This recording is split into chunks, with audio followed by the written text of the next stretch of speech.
Je vous souhaite la bienvenue, chers frères et sœurs, dans ce temple où nous sommes venus rechercher la présence de Dieu, écouter sa parole et la méditer. Que chacun de vous se sente accueilli, que chacun de vous se sente ici comme chez lui. Et avant toute chose, rappelons-nous cette bonne nouvelle, la bonne nouvelle de l'Évangile. Qui que vous soyez, quel que soit le chemin qui vous a conduit jusqu'ici, la grâce et la paix nous sont donnés en surabondance de la part de Dieu notre Père, selon ce que le Christ Jésus a incarné durant son existence. Alors, frères et sœurs, levons-nous pour chanter Dieu avec le chant 118, la première strophe du psaume 118. Première strophe.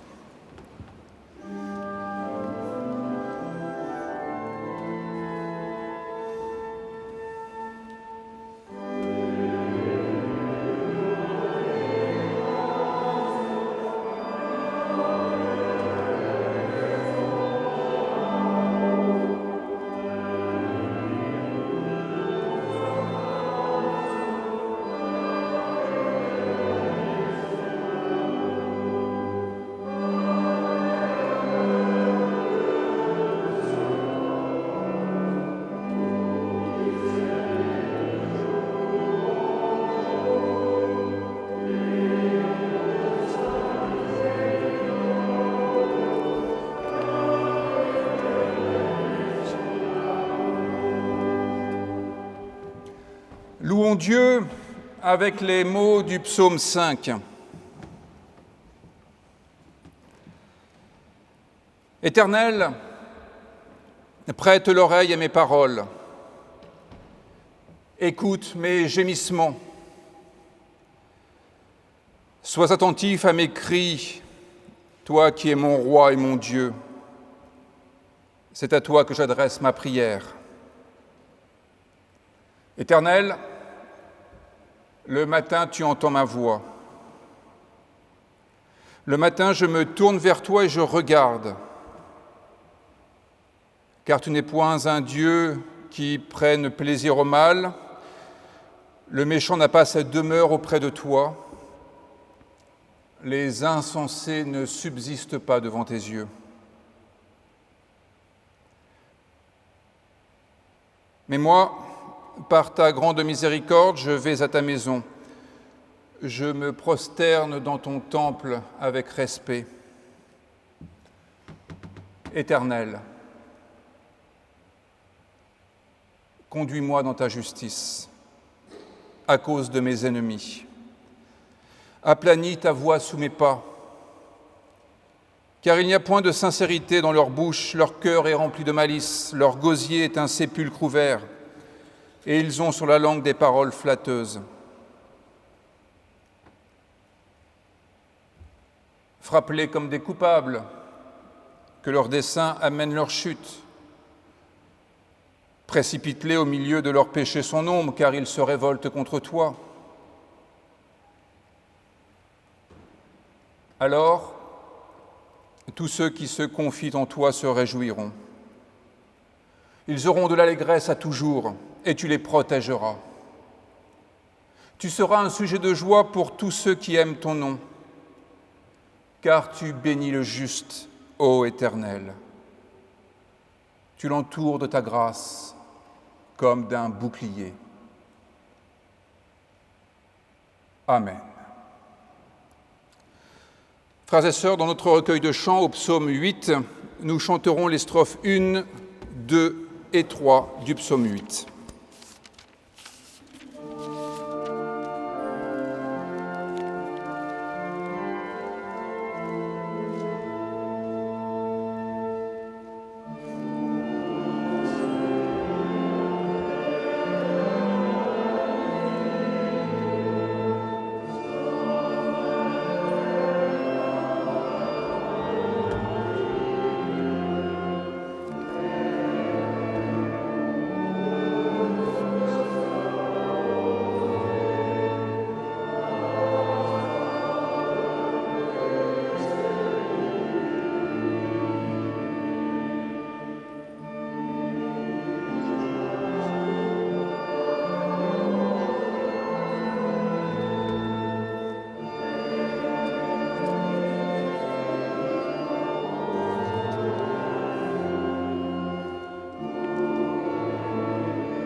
Prenons place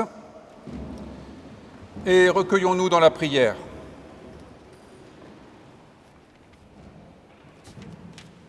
Dieu notre Père, si nous avons fait naître la douleur,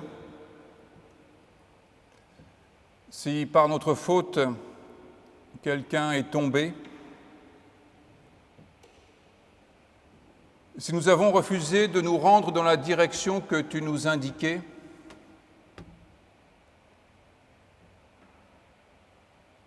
pardonne-nous. Si nous avons parlé en vain, sans vérité, si nous avons laissé le malheureux sans aide, si nous n'avons pas pratiqué l'hospitalité,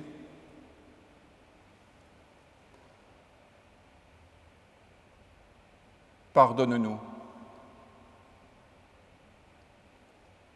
Au fond, si nous avons voulu vivre dans l'indifférence, fuir le combat, nous épargner de tout effort, alors que tu nous voulais au plus fort de la lutte,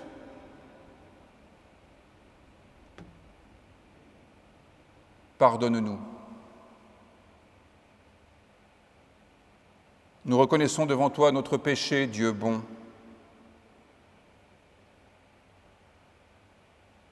Et nous nous tenons devant toi pour que le mal n'ait pas raison de nous et que nous nous rendions vers la terre que tu nous promets,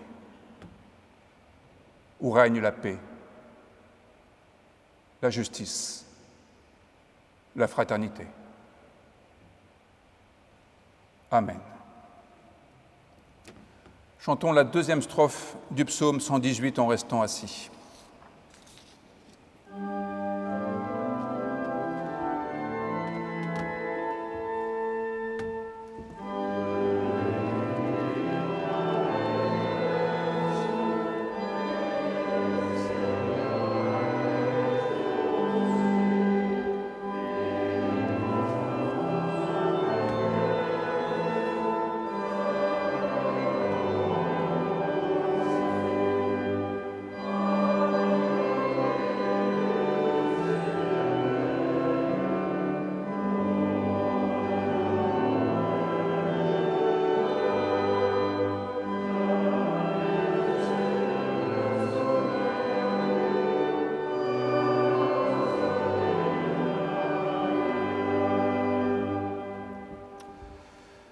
Quand notre cœur nous condamne, rappelons-nous que Dieu est plus grand que notre cœur.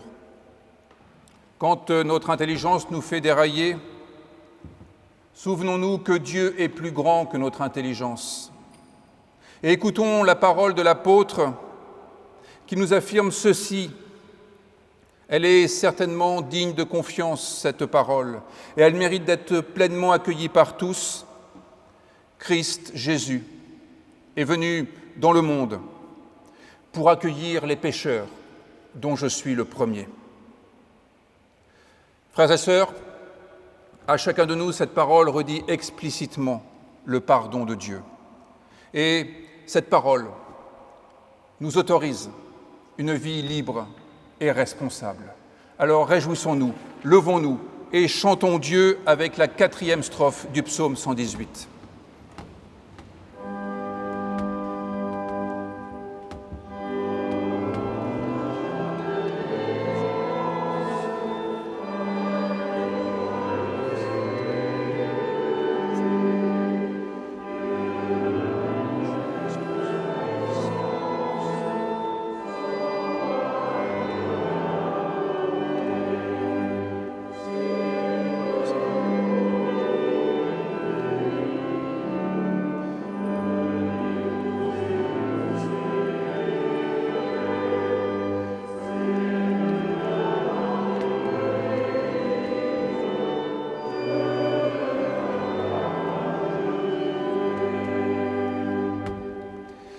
Et pour que cette liberté s'inscrive au cœur de notre existence, il y a une pédagogie de Dieu qui s'exprime en ces termes dans le livre du Deutéronome. Écoute Israël, l'Éternel est notre Dieu, l'Éternel est un. Tu aimeras l'Éternel ton Dieu de tout ton cœur, de tout ton être, de toute ta force. Ces paroles que je te donne aujourd'hui seront dans ton cœur. Tu les répéteras à tes fils et tu en parleras quand tu resteras chez toi, quand tu marcheras, quand tu te lèveras. Tu en feras un signe attaché à ta main, une marque placée entre tes yeux. Tu les écriras sur tes poteaux, dans ta maison et à l'entrée de ta ville. Frères et sœurs, dire oui à cette volonté de Dieu, c'est avoir foi en Dieu. Et notre foi, nous pouvons l'exprimer avec ces mots de Michel Jass. Je crois en Dieu, le Tout-Proche, plus que l'homme ne l'est de lui-même et que le ciel ne l'est de la terre. Je crois en Jésus-Christ, face divine de l'homme, face humaine de Dieu, humble, souffrante, crucifiée. Il acceptait la mort mieux que nous n'acceptons la vie. Il est venu pour libérer l'homme de ses idoles, et c'est ainsi qu'il nous donne sa paix. Je crois en l'Esprit Saint, qui nous unit au Christ dans le monde de Dieu, ici et maintenant, événement de l'Église, dans la foi, l'espérance et l'amour. Amen. Frères et sœurs, au cantique 524, par les strophes 1, 2, 3 et 4, nous pourrons poursuivre notre confession de foi. 521, strophes 1, 2, 3, 4.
Prenons place.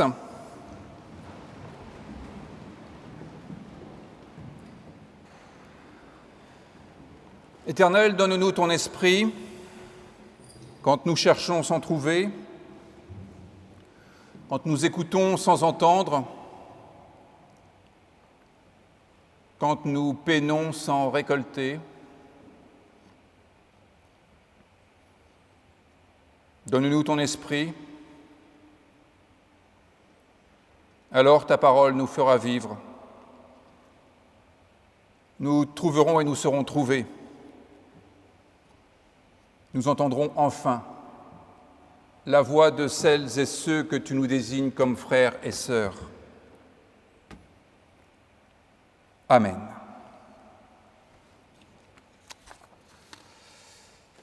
Frères et sœurs, j'aimerais vous lire le début du chapitre 12 du livre de la Genèse. Premier livre de la Bible. Le chapitre 12 commence ainsi, je vous lis les 4 premiers versets.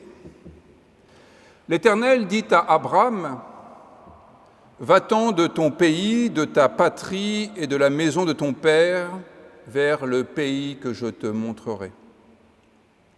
Je ferai de toi une grande nation et je te bénirai.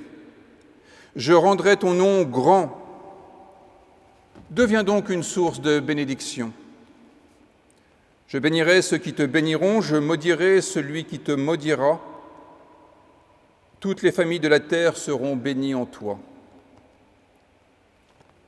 Abraham partit comme l'Éternel le lui avait dit, et Lot partit avec lui. Frères et sœurs, chantons maintenant la 3e strophe du cantique 118. Restons assis pour chanter cette 3e strophe du cantique 118.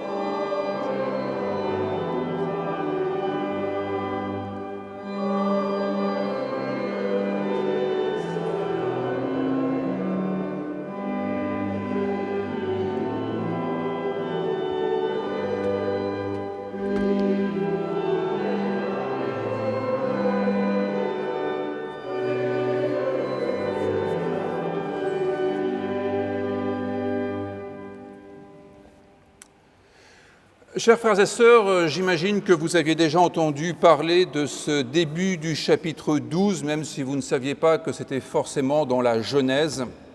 C'est un passage biblique qui est très en vogue dans le protestantisme. Il traduit cet esprit nomade propre au peuple hébreu, puisque par définition, les Hébreux sont des traversants, puisque le verbe « avar » en hébreu signifie passer, traverser. Les Ivrites, les Hébreux, sont des passeurs, des traversants, des nomades. C'est d'autant plus net dans la perspective du Deutéronome. Ils ne se fichent ni dans la certitude du sol, ni dans le sol des certitudes. Et ça, c'est tout nous les protestants.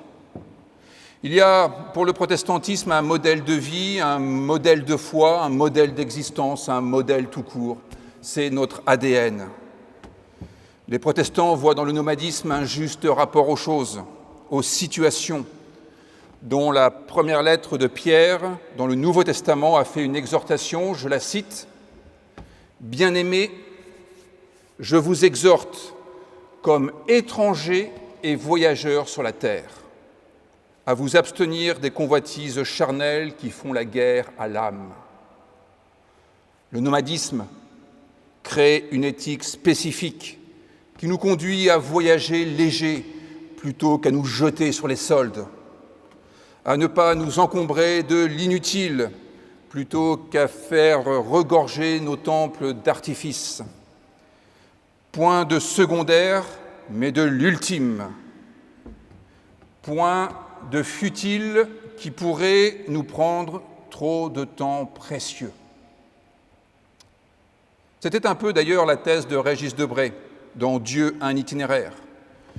Le nomadisme a un impact sur la religion, car plus on est sédentaire, plus on s'encombre d'un arsenal d'ustensiles et même d'idéologies qui ne font pas droit au Dieu de la Bible, qui est un Dieu vivant, dynamique, jamais là où on l'attend. Ainsi, cet appel au départ d'Abraham est devenu le paradigme de la foi qui plonge ses racines dans les textes bibliques. Comme je vous le disais, il est devenu partie intégrante de l'ADN chrétien. Le Christ Jésus a lui-même affirmé que le Fils de l'homme n'a pas où reposer sa tête. Et ça, c'est tout nous. On ne se fiche pas dans le confort d'un temple. Nous sommes comme les petits papillons, ce qui pourrait être une étymologie exacte du terme parpaillot d'ailleurs, le papillon qui volette, qui butine, qui passe d'un temple à l'autre. Vous savez ce que l'on dit. Un jour, un protestant fait naufrage seul sur une île déserte. Les jours passent et il ne voit aucun secours. Alors il commence à s'organiser et il construit tout ce qui lui sera nécessaire pour survivre. Et au bout de 5 ans, un bateau passe au loin, il fait un grand feu et du coup, les matelots le repèrent. Un petit bateau va jusqu'à cette île et il découvre ce protestant qui a donc réussi à s'accommoder de cette île déserte en créant son univers. Les matelots sont assez impressionnés, du coup cet homme décide de leur faire la visite, il leur montre son habitation et puis arrive le moment où il y a le lieu de culte. Et là, il voit 2 temples, une seule personne. Les matelots l'interrogent, pourquoi donc ? Et le protestant doit répondre, c'est très simple, là c'est le temple où je vais et là c'est le temple où je ne vais pas. Les protestants déclarent leur nomadisme par la devise qu'ils se sont attribuée « L'Église réformée est toujours à réformer », ne jamais s'en tenir sur son quant à soi. Ils affirmèrent que jamais au grand jamais, ils ne devraient se considérer comme arrivés une bonne fois pour toutes. Nous n'en finissons jamais de progresser dans une meilleure connaissance de la vie et par conséquent, nous n'en finissons jamais de devenir plus croyants, plus humains. Ou pour le dire avec la métaphore biblique, nous n'en finissons jamais d'entrer en terre promise. Et à ce propos, je ne saurais trop vous recommander la lecture du livre de Josué, les chapitres 3 et 4. On a l'impression que le peuple n'arrête pas d'entrer en terre promise. C'est le paradigme d'une entrée infinie en terre promise. Et en ce sens, nous sommes étrangers et résidents temporaires sur terre, selon l'expression de l'Épître aux Hébreux. Il y a néanmoins un risque majeur à vivre ce nomadisme, cet esprit de la réforme permanente. Il y a un risque qui est celui de vivre sans la moindre attache, sans le moindre lien. Il y a un risque à faire de la rupture le modèle de vie, parce que ce risque, c'est le risque du fondamentalisme. Et le protestantisme a été particulièrement prolixe en courant fondamentaliste qui, pour être fidèles à l'esprit de la Réforme, font table rase du passé. Cette menace est une menace sérieuse qui nous guette, nous qui faisons du nomadisme un art de vivre, un art de croire. Et c'est ce que j'évoquais la semaine dernière en comparant l'attitude des anciens et des enfants dans l'épisode du schisme d'Israël raconté en 1 Roi 12. Le roi Roboam, en se privant de l'expérience des anciens, en se contentant de la vie des enfants qui avaient été élevés avec lui à la cour et qui donc n'avaient pas d'autre expérience à lui offrir que celle qu'il avait lui-même, n'avait finalement rien d'autre à répondre à la demande du peuple que ses propres problèmes, ses propres questions, ses propres envies du moment. Je veux dire que le risque du fondamentalisme, c'est de vivre dans l'illusion qu'il est possible d'accéder directement au fondement de la foi ou des idées, des institutions, d'un pays, d'une philosophie, sans en passer par la médiation de ceux qui nous ont précédés. Le fondamentalisme, c'est l'illusion qu'il y a quelque part le dépôt sacré de la foi, intact, préservé de toute corruption, que nous pourrions saisir immédiatement. Le fondamentalisme protestant, ou les fondamentalismes protestants plus exactement, ont rejeté le dialogue avec les sciences, qu'elle soit qualifiée de dure, d'humaine ou de sociale, au nom d'une vérité qui était tout entière dans la Bible et dans la Bible seulement. Une Bible qualifiée de parole de Dieu.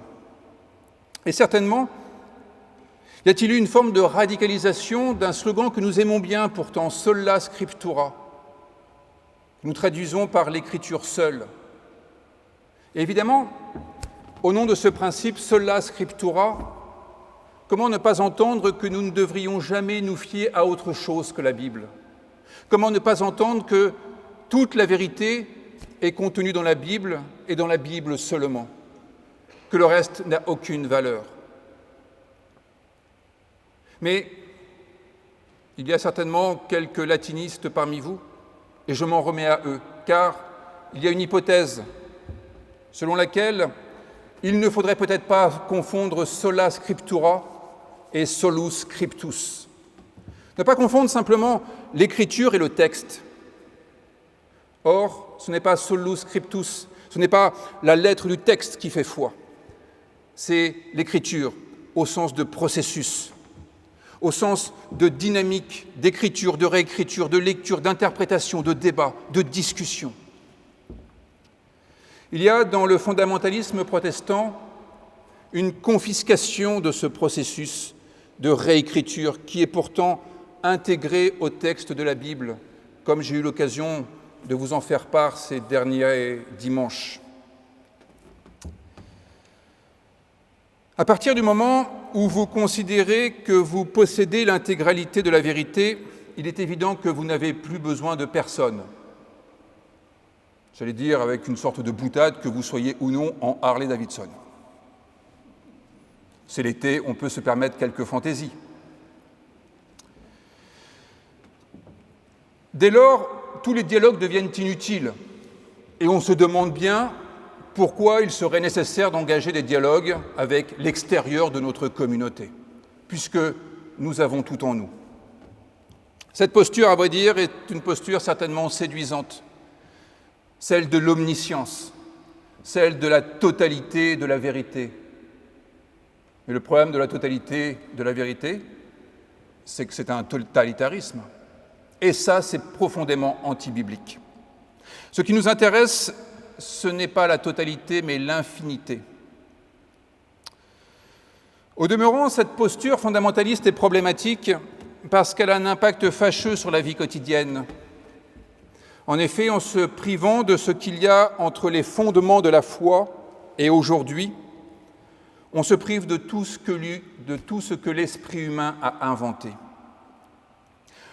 Et c'est en ce sens que le fondamentalisme est problématique, parce qu'il est régressif, parce qu'il nous prive de l'intelligence qui s'est manifestée jusque-là, et du coup, cela nous place dans la situation de devoir tout redécouvrir, de devoir tout réinventer. En nous plaçant dans la situation de devoir tout réapprendre, le fondamentalisme nous infantilise. Et ce n'est certainement pas là son moindre défaut, mais je m'en contenterai. Et vous voyez, si je prends l'épisode de ce texte biblique particulièrement connu, qui pour vous ne souffre ni contestation, ni alternative, un texte qui, en soi, dit ce que devrait être notre être chrétien, eh bien, moi, je vous dis qu'il n'offre qu'une vision étriquée de la révélation biblique. Certes, ce texte est précieux en lui-même. Nous pouvons y découvrir l'importance qu'il y a à ne pas rester dans les jupons de ses parents. Nous pouvons aussi repérer dans le texte hébreu qu'il s'agit moins de s'en aller que d'aller vers soi, puisque le texte hébreu dit « l'era », va vers toi. Autrement dit, il faut sortir du quant à soi pour se découvrir pleinement. Il faut se confronter aux autres pour savoir qui on est. Et c'est déjà très intéressant. Mais sans la tradition de la transmission d'une lecture faite par les rabbins, dont m'a parlé récemment un paroissien, vous n'auriez pas encore mis le départ d'Abraham en relation avec les versets qui précèdent et que je vais maintenant vous lire. Vous vous souvenez que jusque-là vous vous disiez « mais Abraham, c'est vraiment la figure initiatrice du départ. C'est lui qui institue le principe du nomadisme. » Alors je vais vous lire au chapitre 11, les versets 27 à 32. Voici la postérité de Téra. Téra engendra Abram, Nahor et Haran. Haran engendra Lot, que l'on connaît par l'épisode de Sodome et Gomorrhe. Haran mourut en présence de son père Téra au pays de sa naissance, Our en Chaldée. Abram et Nahor se marièrent. La femme d'Abram se nommait Saraï et la femme de Nahor Milca, fille d'Haran, père de Milca et père de Isca. Saraï était stérile, elle n'avait point d'enfant. Écoutez bien maintenant. Téra prit son fils Abram, son petit-fils Lot, fils d'Haran, et sa belle-fille Saraï, femme de son fils Abram. Ils sortirent ensemble d'Ur de Chaldée pour se rendre au pays de Canaan. Ils arrivèrent à Haran et ils y habitèrent. La durée de vie de Téra fut de 205 ans et Téra mourut à Haran. Genèse 11, les versets qui précèdent, nous enseignent que le premier à avoir pris le large, c'est Téra, le père d'Abram. C'est Téra qui quitte Our en Chaldée. Et à ce propos, se priver des travaux des archéologues, sciences humaines, qui nous permettent de faire le lien entre les fondements de la foi et aujourd'hui. Les travaux des archéologues nous apprennent qu'il n'y a pas d'Our en Chaldée avant moins 700. Cet épisode est censé avoir eu lieu en moins 1800. Cela fait une légère différence quand même. Eh bien, contre toute attente, Abraham n'est pas l'éclaireur de la vie nomade. C'est son père. C'est son père qui ouvre la voie. C'est son père qui initie la démarche. C'est son père qui ne se fiche pas dans le deuil de son fils Haran, mais part à l'aventure, sort d'une situation peut-être figée pour écrire une nouvelle page d'histoire. Commencer cette histoire du nomadisme avec Abraham est une erreur par rapport à ce que propose la Bible, qui offre ici une belle leçon de vie. Nous sommes toujours au bénéfice de ceux qui nous ont précédés. On a toujours l'impression d'inventer le fil à couper le beurre ou l'eau chaude. Mais c'est oublier un peu trop que d'autres nous ont précédés et qu'ils n'ont pas rien fait jusque-là. Commencer cette histoire du nomadisme avec Abraham est une erreur par rapport à ce que propose la Bible. Penser qu'Abraham fonde l'art croyant d'être nomade est inexact, puisqu'il commence par emprunter la voie de son père. Mais en est-il conscient ? N'est-il pas, comme nous, finalement, un peu trop fondamentaliste ? Se rend-il compte que, pour le moment, il ne fait que reproduire le geste de son père à l'identique ? Nous, qui pouvons avoir une vision plus large de l'histoire biblique si nous prenons la peine de ne pas procéder à du massacre à la tronçonneuse des chapitres bibliques, nous pouvons comprendre l'intention du rédacteur, qui est de nous mettre sur le chemin de la gratitude. La gratitude, c'est le fait d'être conscient que nous sommes au bénéfice de la grâce. Et c'est cela qui nous conduit à être reconnaissants. Et la reconnaissance est loin d'être un fait naturel, spontané. Nous le constatons avec l'épisode de Jésus qui prend soin de 10 personnes qui avaient été touchées par la lèpre. C'est dans l'Évangile selon Luc, au chapitre 17. Seule 1 sur 10 lui exprimera sa reconnaissance, 10%. Ce qui peut vous faire dire que si vous voulez de la reconnaissance, il vaut mieux avoir un chien. C'est incroyable. C'est incroyable ce que notre orgueil nous empêche de reconnaître tous les bienfaits qui nous sont dispensés d'une manière ou d'une autre. C'est pour cela que notre culte commence systématiquement par un temps de louange, pour nous apprendre, pour nous enseigner à dire merci, ce qui est si peu naturel. La reconnaissance est proprement surnaturelle. Si vous cherchez du surnaturel dans la foi chrétienne, allez du côté de l'amour des ennemis, allez du côté de la reconnaissance et du pardon. La louange nous enseigne à ouvrir les yeux sur le réel, non pas la vie telle que nous l'imaginons, qui ne se révèle que grâce à nous, mais la vie telle qu'elle est. Le réel, c'est la vie telle qu'elle est et non pas telle que nous l'imaginons, telle que nous la fantasmons. Et du coup, la louange nous aide à découvrir que nous sommes au bénéfice de la grâce, qui prend de multiples chemins pour porter notre vie à son incandescence. Les anciens font partie intégrante de cette grâce, parce qu'ils sont les points d'appui qui nous permettent de nous lancer dans la vie, ou pour reprendre la dynamique du texte biblique, ce sont des rampes de lancement. Sans les anciens, sans la tradition, nous ne partons pas lancés dans la vie. Nous régressons à l'état de petit enfant qui doit se contenter du lait au lieu de manger de la viande, dira l'apôtre Paul. Pire que cela, nous risquons de faire du surplace, ce qui revient toujours à faire son trou et finalement à creuser sa tombe. La réforme consiste à tout réexaminer, à tout revisiter, sans tabou, mais pour aller plus loin, pour intégrer les découvertes, les progrès. La réforme n'est pas le déni du passé ou l'élimination de ce qui pourrait paraître trop humain pour être sacré. Nous voyons bien avec la théologie de l'incarnation présente dans les textes bibliques que l'espérance de Dieu s'exprime dans le cheminement de l'humanité qui avance pas à pas vers la terre promise que Dieu désigne, cette terre où il est possible d'être fécond. Tant qu'Abraham ne le comprendra pas, il restera stérile, sans enfant, ce qui est la métaphore biblique d'une vie féconde.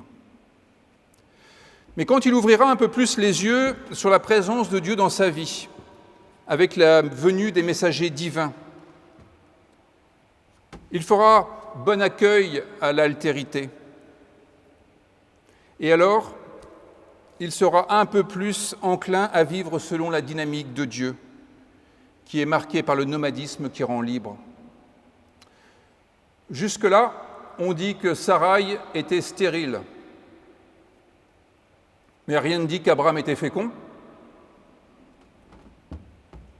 Et la vérité est que ce couple est peut-être enfermé dans une image qu'il se fait du monde qui n'a rien à voir avec le réel. Il pense avoir peut-être institué un art de vivre qui devrait devenir un modèle pour tous les croyants à venir, mais en vérité, il leur faut le passage par les messagers de Dieu pour s'ouvrir à l'altérité qui sera manifestée par le rire de Sarah. Autrement dit, elle fait place à quelque chose d'elle-même, elle est choquée, elle est bouleversée, comme quand on a un rire nerveux, ce qui donnera le nom d'Isaac. Isaac, ça signifie en hébreu, il rit. Il a ri. Mais il ne suffit pas qu'Isaac soit né pour qu'il vienne au monde. La suite de l'histoire montre qu'Abraham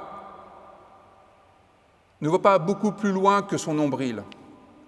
C'est dans le livre de la Genèse, toujours au chapitre 22, ce récit tragique, épouvantable.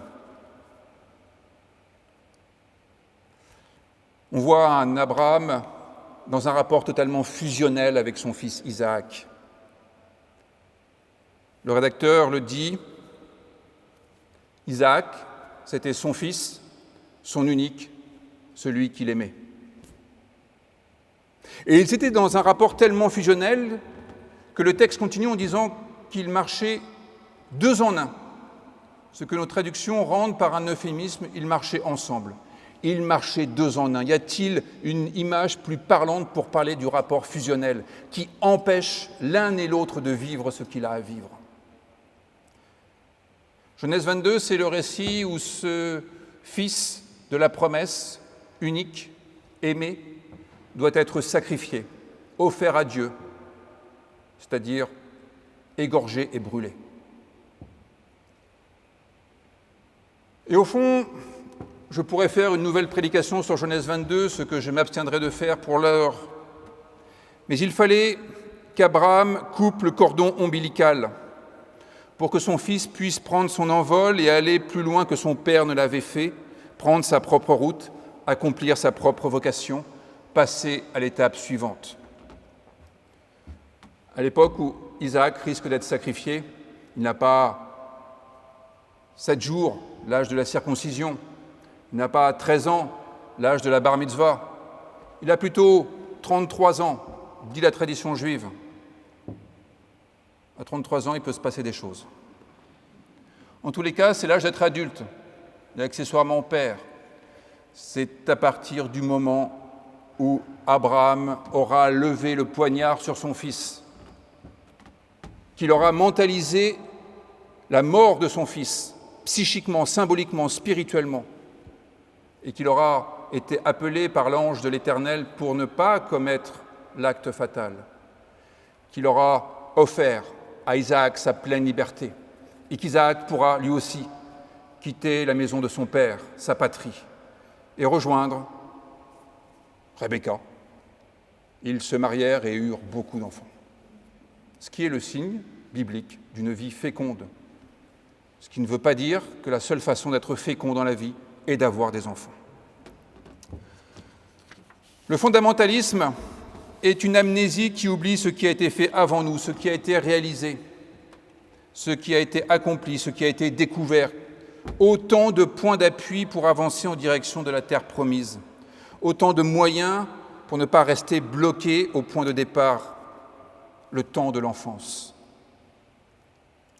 Le fondamentalisme est une forme d'ingratitude. Et bien souvent, le fondamentalisme va jusqu'à se passer des fondements traditionnels pour ne trouver que le seul fondement qui aille au bout du compte, soit. La foi biblique, elle, est une gratitude à l'égard de ceux qui nous fait vivre et qui ne vient pas de nous. C'est ce qui nous permet d'avoir une vie autrement plus satisfaisante que ce qu'elle serait autrement si nous étions seuls, livrés à nous-mêmes. La foi biblique nous permet de devenir adultes, et peut-être que la qualité de l'adulte est de savoir ce qu'il a reçu. L'adulte sait les liens qui libèrent.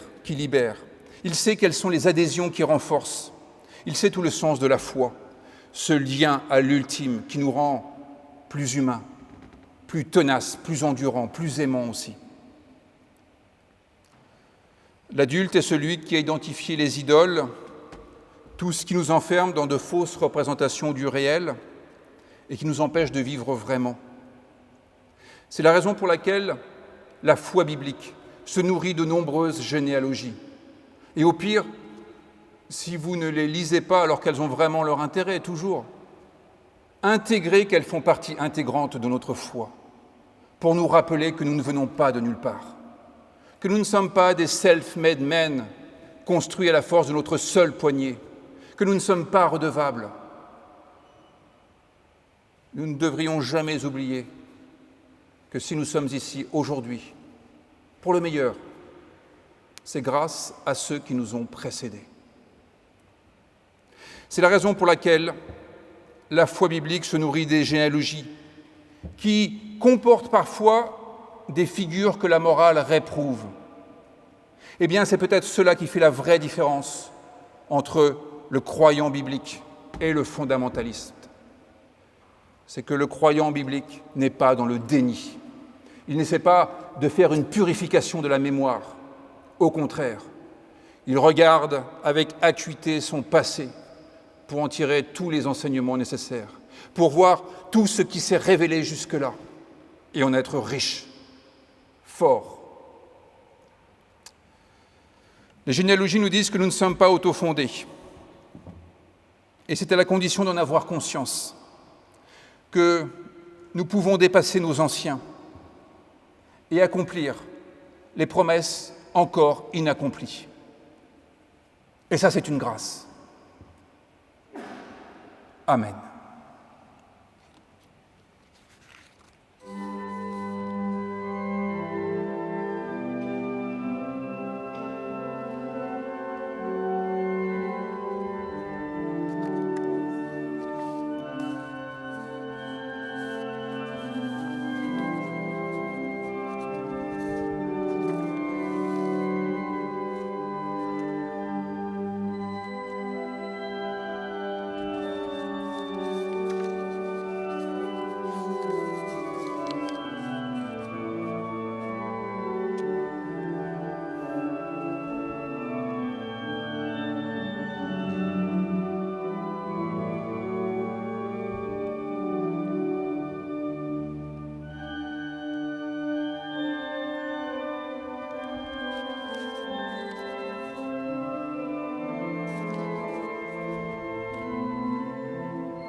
Le cantique 624 nous donnera l'occasion de chanter notre foi, notre confiance en Dieu, en puisant justement dans notre tradition, dans le patrimoine que nous avons reçu de nos anciens.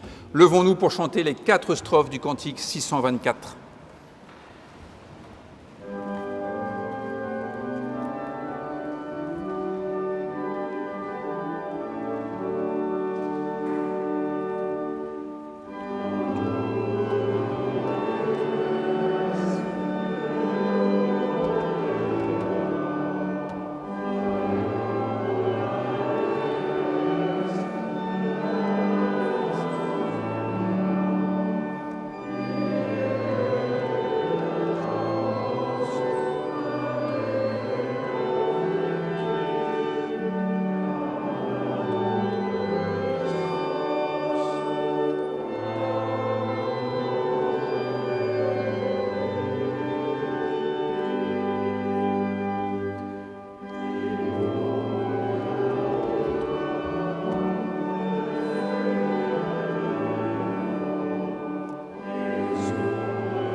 je vais demander à notre organisme Marion de ne pas tourner la page et de nous redonner une strophe pour que nous chantions à nouveau la 4e strophe. Maintenant que nous le connaissons, je suis sûr que nous pouvons la chanter avec un peu plus de volume, un peu plus d'ardeur et un peu plus la joie au cœur.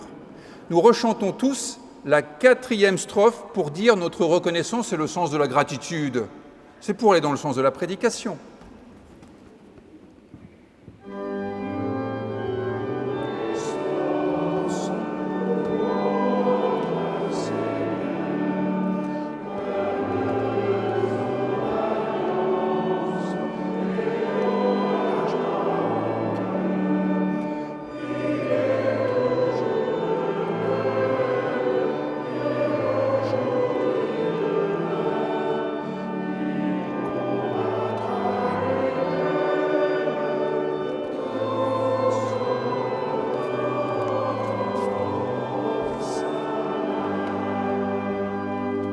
Ouais, ça fait quand même la différence.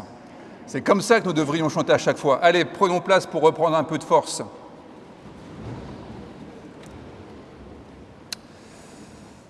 Dans les informations paroissiales, je vous annonce tout d'abord le décès de Paul Loupiac, qui a été pasteur et qui s'est aussi beaucoup occupé d'une association pour enfants. Son décès a eu lieu là cette semaine. Les obsèques auront lieu à Méruès, probablement lundi. Vous pouvez bien sûr contacter Marianne, mais elle va être certainement à Méruès pendant quelque temps avec sa fille. Voilà, on lui dira toute notre affection à son retour, peut-être après l'été. Il y a dans notre agenda les cultes.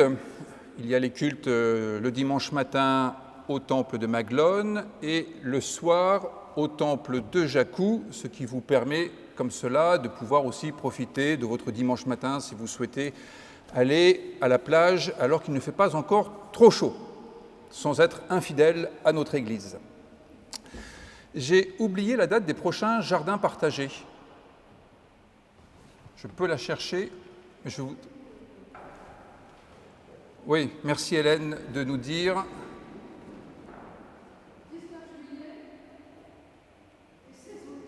Alors, le 19 juillet, c'est à 17h et c'est toujours à la Margelle, dans le quartier de la Pailla, notre lieu de culte de la Margelle, avenue du Biterrois. L'an dernier, c'était les 150 ans du Temple. Parmi tous les invités, il y avait le Premier ministre, Édouard Philippe, qui n'avait pas pu venir à cause de la crise sanitaire. L'agenda avait été un peu bousculé et le Temple fermé de toute façon. Il est possible maintenant d'organiser ce genre d'activité et il viendra donc le jeudi 22 juillet, ici même à 18h30, pour s'entretenir sur la liberté. L'argument était le suivant: nous prêchons la liberté, lui était aux manettes, comment sauve-t-on la liberté dans un contexte qui lui est passablement étranger sur le plan politique? Comment sauve-t-on la liberté quand il y a les menaces terroristes, quand il y a une crise sanitaire, quand il y a du chômage et quand il y a les guerres commerciales à tout crin? Ce sera donc l'objet de son allocution et puis les circonstances ayant un peu changé, ce sera aussi l'occasion pour lui de présenter son livre avec Gilles Boyer et la librairie Sorams organisera une séance de dédicace pour ceux qui le souhaitent. Pour faciliter l'organisation, il y a le principe de la plateforme WizEvent qui permet de réserver sa place. Je sais que ça ne satisfait pas tout le monde, mais c'est plus facile quand même pour nous organiser par rapport à l'accueil des personnes. Vous avez toutes les indications sur l'affiche qui est à la sortie du temple et vous avez aussi des prospectus que vous pouvez prendre et qui sont à distribuer autour de vous. Voilà, et si des personnes sont disponibles pour l'accueil, ce sera bien volontiers. C'est maintenant le moment de l'offrande, et bien que ce soit l'occasion pour nous de donner à l'Église les moyens dont elle a besoin pour que les générations suivantes reçoivent de nous un équipement en bonne et due forme.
Nous nous unissons dans la prière. Père Céleste, nous rendons grâce pour le Christ Jésus.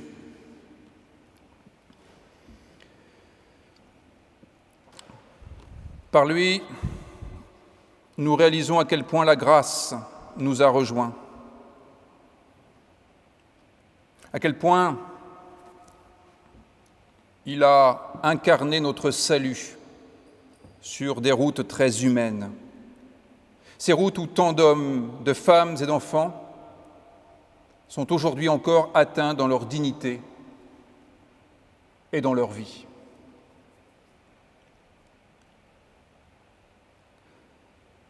La vie est dure,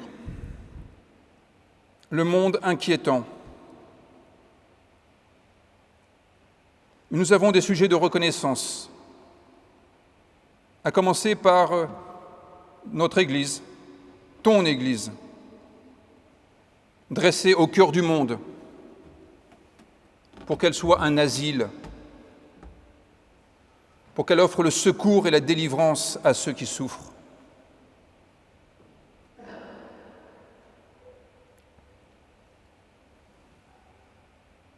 Nous prions pour les pauvres,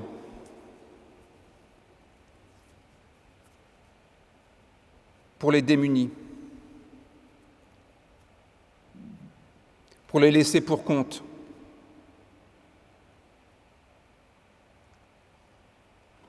les marginalisés de notre société. Nous prions pour ceux qui sont opprimés, torturés, victimes de la violence, ici ou au loin.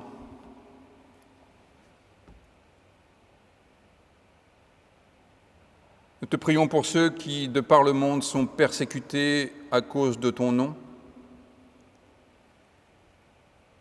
Mais nous ne voulons pas avoir l'amour égoïste.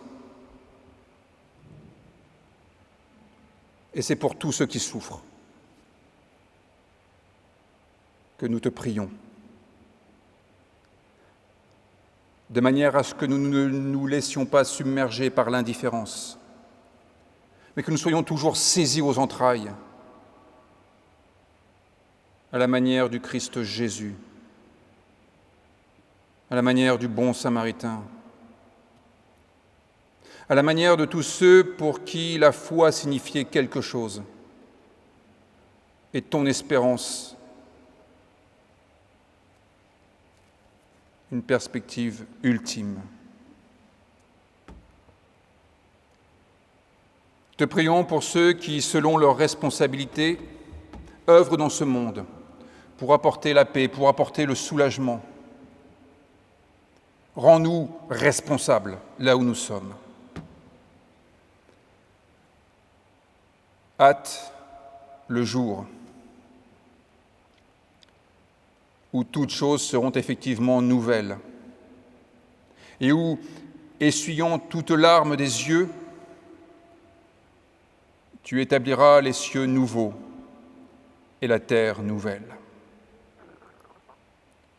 C'est dans cette perspective que nous prions avec les mots que Jésus nous a enseignés, en disant « Notre Père qui es aux cieux, que ton nom soit sanctifié, que ton règne vienne, que ta volonté soit faite sur la terre comme au ciel. Donne-nous aujourd'hui notre pain de ce jour. Pardonne-nous nos offenses, comme nous pardonnons aussi à ceux qui nous ont offensés. Ne nous emporte pas dans l'épreuve, mais délivre-nous du mal. Car c'est à toi qu'appartiennent le règne, la puissance et la gloire, au siècle des siècles. Amen. Frères et sœurs, levons-nous pour recevoir une exhortation et la bénédiction au nom même de Dieu.